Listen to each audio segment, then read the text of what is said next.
స్థానం సంపాదించారంటే ఎవరికైనా అది ఒక కళ. అలాంటిది జాతీయ జట్టు తలుపు తట్టడం అనేది ముఖ్యంగా ఇలాంటి ప్లేయర్లకి గుర్నూర్ బ్రార్, అలాగే ప్రిన్స్ యాదవ్, మానవ్ సుతార్, అలాగే హర్ష్ దుబే. గుర్నూర్ బ్రార్, హర్ష్ దుబే ఇద్దరు కూడా అటు టెస్ట్లకి వన్డేలకి ఆఫ్ఘనిస్తాన్తో జరిగే ఈ సిరీస్కి సెలెక్ట్ అయ్యారు. అలాగే ఒక్కొక్కరి గురించి కూడా మనం తెలుసుకుందాం. పేసర్ గుర్నూర్ బ్రార్ చాలా రోజుల నుంచి భారత జట్టుకు నెట్ బౌలర్గా మరి బౌలింగ్ చేస్తున్నాడు, సేవలు అందిస్తాడు. 6 అడుగుల 5 అంగుళాల ఎత్తున్న పంజాబ్ ఫాస్ట్ బౌలర్. ఆశ్చర్యకరంగా టెస్ట్ వన్డే 2 జట్లకు కూడా ఎన్నికయ్యాడు. అలాగే శుభ్మన్ గిల్ సారథ్యంగా ఉన్న గుజరాత్ టైటాన్స్ జట్లో 2025 సీజన్ నుంచి గుర్నూర్ బ్రార్ ఆడుతున్నాడు. 25 ఏళ్ల ఈ పేసర్ మెరుపు వేగంతో బంతిని స్వింగ్ చేయడంతో పాటు పేస్లో చాలా వేగంతో బౌలింగ్ చేస్తాడు.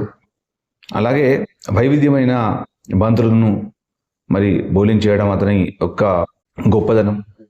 ఇప్పటిదాకా 18 ఫస్ట్ క్లాస్ మ్యాచ్ లోపల 52 వికెట్స్ తీశాడు. సిరాజ్ ప్రసిద్ధి ఉండడంతో మరి ఆఫ్ఘనిస్తాన్తో టెస్ట్ మ్యాచ్లో అతనికి ఛాన్స్ దొరుకుతుందా లేదా చూడాలి. కానీ అతని హార్డ్ వర్క్కి ఒక ఫలితం దక్కింది, అతని కష్టానికి ఫలితం దక్కిందని మనం అనుకోవాలి. All the best Gurnoor Brar. అలాగే ఇంకొక లెఫ్ట్ ఆర్మ్ స్పిన్నర్ గురించి మనం మాట్లాడుకుందాం. ఐపీఎల్లో హైదరాబాద్ నుంచి మరి ఆడుతున్న హర్ష్ దుబే పరిచయం చేయాల్సిన అవసరం లేదు. బట్ నియంత్రణతో కూడిన అద్భుతమైన బౌలింగ్ చేస్తాడు. బ్యాటర్లను బుట్టలో వేసుకునే తీరు అద్భుతం. ఈ ఎడమ చేతి వాడిన స్పిన్నర్ గత 2 ఏళ్లలో చాలా చక్కగా రాణిస్తున్నాడు. అలాగే 24-25 రంజీ సీజన్లో 23 ఏళ్ల హర్ష్ దుబే 69 వికెట్లు తీసుకున్నాడు. 476 పరుగులు ఇచ్చి 69 వికెట్లు తీసుకోవడం, అలాగే విదర్భ ఛాంపియన్ నిలవడంతో అతను కీలక పాత్ర పోషించాడు. 27 ఫస్ట్ క్లాస్ మ్యాచ్ లోపల 133 వికెట్లు పడగొట్టిన హర్ష్ దుబే గత ఏడాది నుంచి సన్ రైజర్స్గా ఆడుతున్నాడు. అలాగే ప్రిన్స్ యాదవ్ ఒకే ఒక్క ఐపీఎల్ సీజన్లో రాణించిన ఈ ఢిల్లీ ఫాస్ట్ బౌలర్ భారత జట్టులోకి వచ్చేశాడు. లక్నో సూపర్ జైంట్స్కి ఆడతాడు. 24 ఏళ్ల ప్రిన్స్ అత్యధిక వికెట్లు తీసిన బౌలర్ లోపల ప్రస్తుతం 6వ స్థానంలో కొనసాగుతున్నాడు. 13 మ్యాచ్ల్లో 16 వికెట్లు.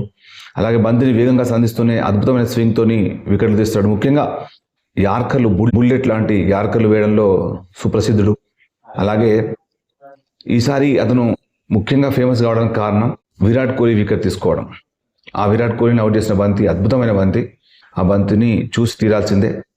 నేను కూడా లైవ్ చూడలేదు, బట్ ఆ తర్వాత మళ్ళీ ఈ బాల్ గురించి తెలుసుకున్న తర్వాత మళ్ళీ పదే ఆ బాల్ని చూస్తూనే ఎంజాయ్ చేశాను.